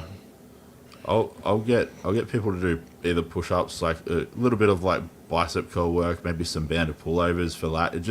It depends on the individual. Let's say the individual's got like, ideally you want to bring the most symmetrical balanced physique you can to the stage, but realistically, let's be honest, we all have like that one or two weaknesses to our physique, and usually if there's a like visual like noticeable difference, I'll be okay, let's pump up your weakness so it looks more balanced with the rest of your physique. Because at the end of the day, like, even if it takes away a little bit of definition off the stage, just having that like presence of fullness in that area will just fill the physique out more and make it look more complete. So say if someone's got like real underdeveloped lats, get them to do some pullovers and shit, get them pumped up a little bit more, then when they go out on stage it kind of balances the look out. But you don't want to do it too soon because obviously you'll just burn yourself out. You want to kind of time it right, and it's hard. You have to gauge it on the show, like how efficient are they with like the people getting on the stage, and then the second kind of you get what I mean? Like it's Yeah, I mean, most think regional that- level shows probably doesn't even really matter that much, to be honest, just because the show's so unorganized. It's like you're just kind of hoping you step on Yeah. stage, but I pro think qualifiers, nationals. That's where it's a Yeah. bit more important. that shit's I routine. was shocked at the national show, like national shows, like dudes back there. It's like 50-50. You got the guys that are doing a whole workout routine like an hour before they get on stage. You can tell the guys that have been to a few shows. The other dudes are just chilling out, laying on the floor with their feet kicked up. Yeah, Yeah, no. yeah. So let me ask you guys about that. That always was confusing to me. If you put your feet up, you're going to lose blood in your legs, but don't you get blood pooling in your butt? So you're going to lose glute striations? My thought was the blood would pool around your heart, and then you would release antidiuretic hormone, or what is the hormone called? It's called AMS. Anti-diuretic hormone, isn't it? Anti-diuretic something of hormone. that nature. I don't know. I ADH, figured it would yeah. just be better than that in a sense. I also think that the blood being removed from your legs causes more definition, but Yeah. I guess that is a good point because technically then your ass would have more blood maybe, but Right. I mean, let's say that you're going to have water go. Let's say the blood's not going to matter because you have a circulatory system, but you're going to have water pool at the most dependent portion of your body. So if you store most of your fat in your glutes and lower back, and then the water goes wherever there's fat, then what you're doing is you're going to blur your ass and your lower back and exacerbate the amount of fat that you're still holding or water that you're holding in the two places where you get graded the most heavily. Whereas if you just stand on your feet the whole time, your calves might have ankles, but the judges can't see your ankles anyway. So I would think that you'd almost want to do the opposite and stand on your feet so that if anything, you have ugly ankles rather than ugly glutes. What I usually do is I'll sit on a chair and I'll just have my feet propped up on another chair. So I'm sitting upright. I'm not like laying down with my legs elevated. But yeah, I don't know if that's any better. Then it would be hamstrings, right? And we'd be having your hamstrings will be blurry. It's almost like I mean, wherever you lay down, whatever is touching the ground or the chair, that's what's going to be the blurriest. And then what people do is they take diuretics so that they get their blurry butt to be less blurry, and now they don't have enough water to get a pump. So you got to get gravity boots and hang upside down. There you go. Well, then it would be in your face. Then your big face. Big moon face. Red face. I'm just thinking of, remember the, what was that movie with Pauly Shore? Was it Son-in-Law? He's got the inversion boots, yeah. Pauly Shore. He's doing, isn't he doing a documentary on Richard Simmons or something like that? Yes. I saw Richard Simmons came out and slammed him for it and said he wants nothing to do with it. Oh, really? Oh, God. Oh, no. Pauly Shore. I always thought he looked like him. Pauly Shore's funny as hell. I loved him in Encino Man. I thought Encino Man was good. That was good. That was a good movie. I feel like he's all right, but he never would have had a place in comedy if his mother wasn't Mitzi Shore. Right. Yeah. I don't think anyone knows that except you. You're the only person I think who knows that other than everyone who's ever watched Joe Rogan podcast, that Pauly Shore was the Comedy Store's. Yeah. The woman who ran the Comedy Store in Los Angeles' son or grandson was Pauly Shore, and that's why he was anybody. It was a son, yeah. Like, I'm not saying he's not funny, but to me, he was always like a little bit more annoying than funny. Oh yeah. And I didn't understand the success he had for so many years. How did Richard Simmons come up in this conversation? Apparently, Pauly That was my bad. That was my bad. Damn it. Oh, what was that other film that he was in? Jury Duty. Yeah, that's right. Yes. The milk. Biodome. Yeah. Biodome. Oh, Biodome. Yeah, shit. Yeah, see, the movies in the 80s and like late 80s, early 90s were the best. Like Encino Man. Yeah, that was good. It was back when Brendan Fraser was still in his game and all that. Dude, what the fuck happened, man? After that fourth Mummy movie or whatever, the Dragon Emperor, everything went to shit. Like, oh my God, Injuries from stunts. His ex-wife sued him for everything he had. Like, he went through the ringer. There was even like a producer, I think, that molested him. It was pretty fucked up. He had the worst hand dealt to him. He was one of my favorite actors, though. Well, Todd. Jeez. He's having a comeback now. Wow. Oh my God, I'm Fat loser. That's not really what I meant. What I meant was, how sad is it to see him go down so far? Yeah. I mean, he gained a bunch of weight and his hair started thinning. Like, it looked rough. Yeah. Yeah. The years were not kind. And now you're saying it's because he has a lot of emotional stress that caused him to age faster. Yeah, emotional stress. Well, there was that whole like producer molestation thing where We're losing people one Nobody by would one. hire him anymore. What is happening? Uh-oh, Nick's battery is exhausted. The WHO is eliminating people off the podcast rather than the whole podcast. Must be YouTube's closing coming after time us in one by Thailand. one. Yeah. It's not YouTube's fault. It's WHO's fault. All right. Closing time in Yeah. Thailand. Yeah.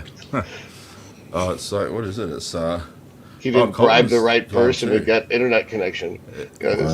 well, it is nearly 2 a.m. here, so maybe that's why Kolton's gone. I don't know.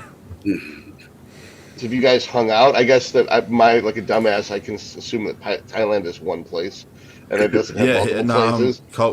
Kolton and I were hitting up Cheesecake Factory tomorrow. So. Oh, okay. Yeah. Cool. That'll be How many times have you been there since it opened? only once. Okay. Yeah.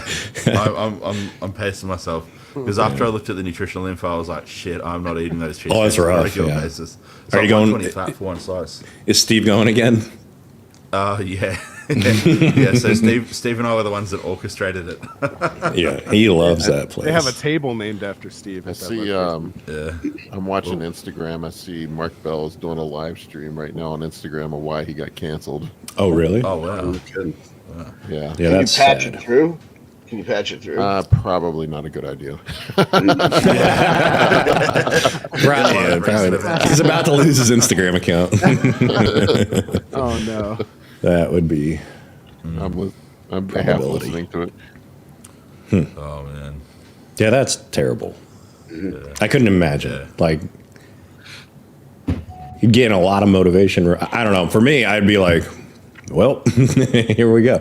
I mean, I spent so much time on my channel not being concentrated and focused on one thing. Like, I've got just such a huge variety of crap that YouTube doesn't know who to show my channel to. So it's like, part of me, I would be very upset if I lost it. But the other part of me would be like, well, now I can really concentrate on this one niche instead of confusing the algorithm, you know? Yeah. Is Todd Somebody filling up a peeing? drink or taking Somebody a piss? peeing? Kurt's peeing. That's what it looks like. Mute that for Todd. Todd's peeing in his protein bottle. No, Todd's muted. Todd muted. I just mute. No, he was not muted. Oh, you muted. Oh, you muted it. Wait, is his computer's in his bathroom? Is that what that is? Is he going to the Arnold? I don't even. Yeah. I'm not. Is he? Yeah. Yeah. Cool. Yeah, me, That's gonna be fun. Kurt, we'll be there. Todd will be there. I literally hit mute button on this mic right here. Oh, we can Can hear it you all. hear me? Can you hear me? Can you hear me? Yeah. Oh, Yeah, I'm not it using this didn't mic. The mute button doesn't work. Hold on. What the? That's embarrassing. Oh, Yeah. it's a headset. He's shit. like farted too. Reminds me. It looks like I you need to remember check your seeing prostate. online. There's a guy who was doing like a big talk for a whole auditorium full of people, I and saw he left to go use the restroom. Yeah. And he didn't realize his mic was still hot. Yeah, He said I the whole auditorium heard him call Yeah. the toilet a thirsty boy. Oh jeez. That's All right. fantastic. So, what about now? This is the mic on. yeah. Yeah. Tap it. Tap it. Like just hit No, it. it's off now. Yeah, It's off now. It's off. All right. So this sounds completely different. So my sound was shit up until this point. This whole time, huh?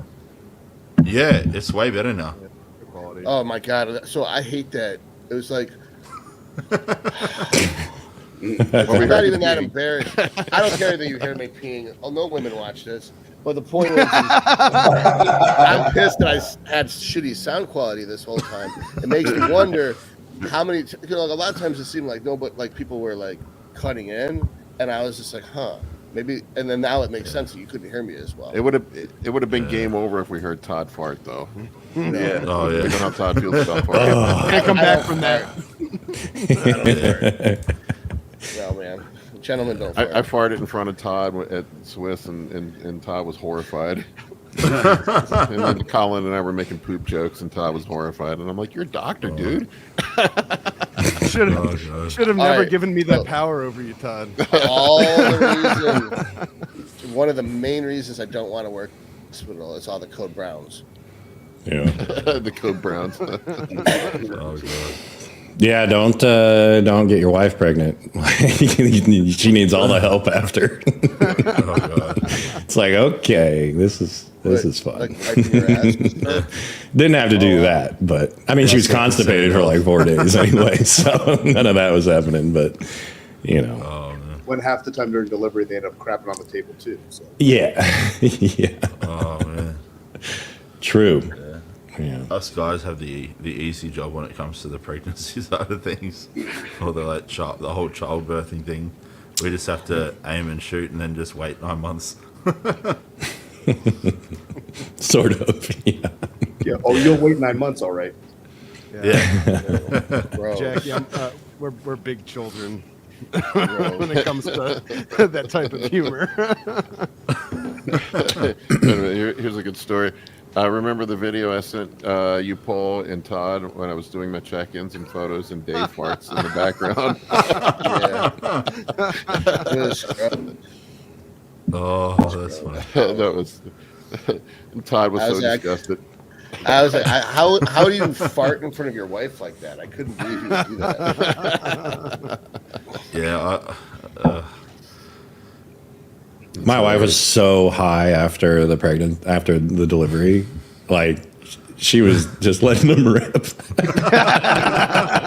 She was just fucked up. It was so funny. I was like, what the hell? Yeah, but they were like, you should. They told her like, you should do that because it means things are moving. So Yeah. What did Shrek say? Better out than in.